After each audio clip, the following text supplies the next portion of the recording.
What if I told you that even a titan like Apple, a company synonymous with flawless execution and incredible demand, can't make enough of its own products? And what if the surprising solution to their biggest bottleneck involves a former rival, a company many had written off? You know the iPhone. We all know the iPhone. It continues to be an absolute sales juggernaut for Apple.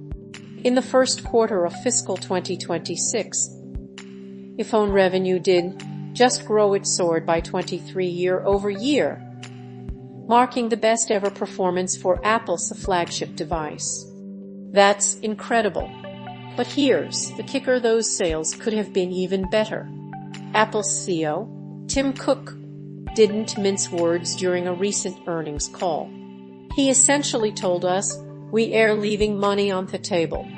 The problem? Not a lack of demand, but a lack of supply. Apple relies on to manufacture its custom phone chips, the brains of these devices, but there simply isn't enough capacity to go around. Think of it like a restaurant that's selling out every night but can't expand its kitchen quickly enough to serve all the hungry customers lining up outside. The culprit here is a surging industry-wide shortage, largely driven by the insatiable appetite for AI accelerators. Cook put it plainly: the constraints they face are due to the availability of the advanced nodes their SoCs are produced on. He wouldn't comment on how Apple planned to solve this, but his admission lights a fire under some very interesting rumors we've been hearing for a while now. This manufacturing crunch for Apple is, surprisingly, incredibly good news for Intel. Late last year, whispers started circulating that Apple was looking at Intel Foundry for some of its manufacturing needs. Specifically, the rumor suggested Apple might consider a variant of Intel's 18A process, the same cutting-edge technology Intel is using for its own Panther Lake chips, for some lower-end series chips.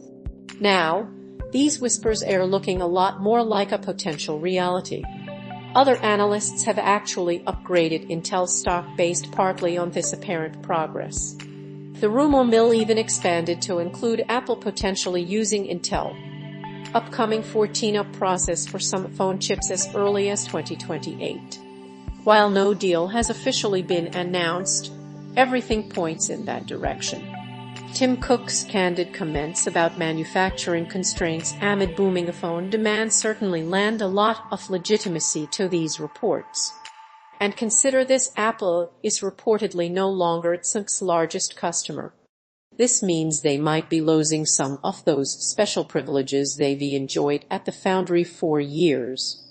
If you Apple and you no longer getting that VIP treatment, suddenly seeking additional suppliers makes a lot of sense. Intel, for its part, truly needs this. Its foundry business wants to be sustainable in the long run without meaningful external customers. This year is absolutely critical for the semiconductor giant as it works to secure commitments for its 18A and 14A processes. The beauty of this potential partnership is that it's a win-win. While Intel needs a big fish like Apple to validate its foundry efforts, Apple desperately needs additional manufacturing capacity that simply cannot provide fast enough. With the phone sales continuing their impressive climb, it makes more sense than ever for Apple to tap Intel for manufacturing. It's a strategic move that could redefine the industry landscape, and frankly, it looks like a major step forward in Intel's long-awaited comeback story. What do you think? Could this unexpected alliance reshape the future of chip manufacturing for both of these sections? We would love to hear your thoughts. Follow us, subscribe, and join the conversation as we track this unfolding story.